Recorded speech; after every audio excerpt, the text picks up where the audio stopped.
I'm with Tim Flowers after a 1-1 draw at Biggleswade. Just firstly, give me your overall assessment of what you saw. I thought first half,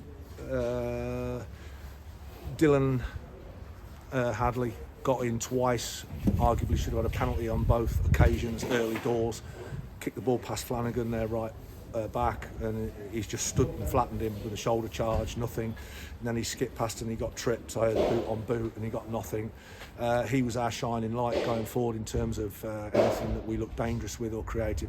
I thought we got outfought, outworked, run past in the first half. I thought we started pretty dreadfully from the kick-off, and other than Dylan getting in with his pace on the left-hand side, we must have had to defend in the first half alone 15 long throws, maybe 15 corners, 12 corners maybe, umpteen balls in our box.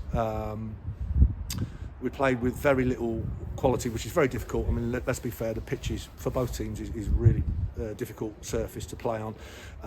But in terms of getting muscled, not winning enough first contacts, not winning enough second contacts, picking up bits and bobs that are bouncing in midfield, I didn't think we were anywhere near it. And that's the first time that I've been able to level that since I've been here. And ultimately, if we beat Stratford, who, by the way, have drawn with Kettering today with 10 men.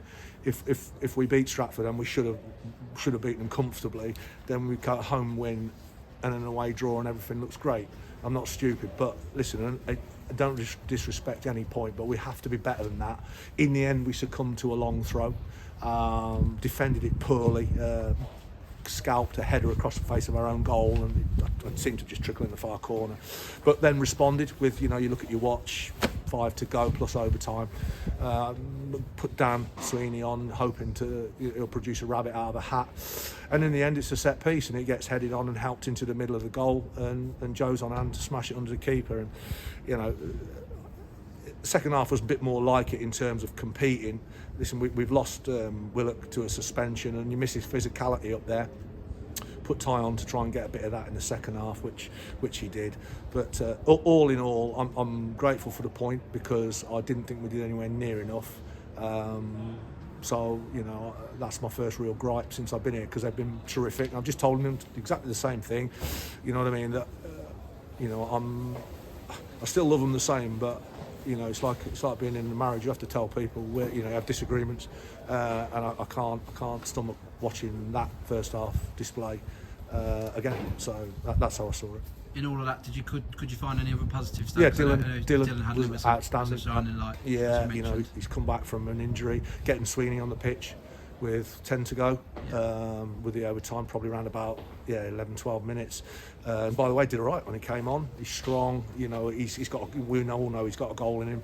If we can get a game running about and get a tune out of him, he's a major threat in this division. So have him back into the frame and get him on the bench is a lift for the team and for the club, for the supporters, I'm sure, to see his name back involved. So really, touch wood, there's only Dougie left now to on that injury list. Listen, we did have to put our bodies on the line around our own box, but that's more through our own shortcomings in terms of losing first contacts and not landing on second balls. But positive certainly. Dylan coming back out of injury. He had a 45 in the cup against got who we played, Nastower, and then obviously got him involved today from the start. So pleased to see him back. Pleased to see Dan back. And listen, again, the chances we created, and there were quite a few, we don't take them. We don't take them. We've got to be more clinical, and we've got to be more spiteful in the 18-yard box. But I'll guarantee you, if you flick on to 15 managers in this division, they'll all be saying the same thing tonight. And just moving on. Obviously, we know we've mentioned quite a lot about how it's a big, quick turnaround. How do you see the Banbury game next? Well, the Banbury game, we'll train Monday. Yeah. So we'll have a full session at the Hayes on Monday. Hopefully, we've got a scout at the Banbury game today. I've got some footage of them, which I'm going to get hopefully this evening. So I'll be able to watch that tomorrow. Listen, they're a little bit like us. They don't concede goals and they don't score them. If you look at the record, they don't really score many, but and they've won 1-0 today. I think looking at the scores quickly before I come to talk to you. So, you know, big win for them, and they're at a draw. They're back at a draw at Redditch up with a home win. So they'll probably see us as an opportunity to try and build on that. You know, we have to see it differently. We have to go there and try and put them under pressure, utilise the strengths that we've got, and we have got some, but we've got to be more ruthless and more spiteful in the final third, and we've certainly got to start the game in a far more competitive manner than we did today.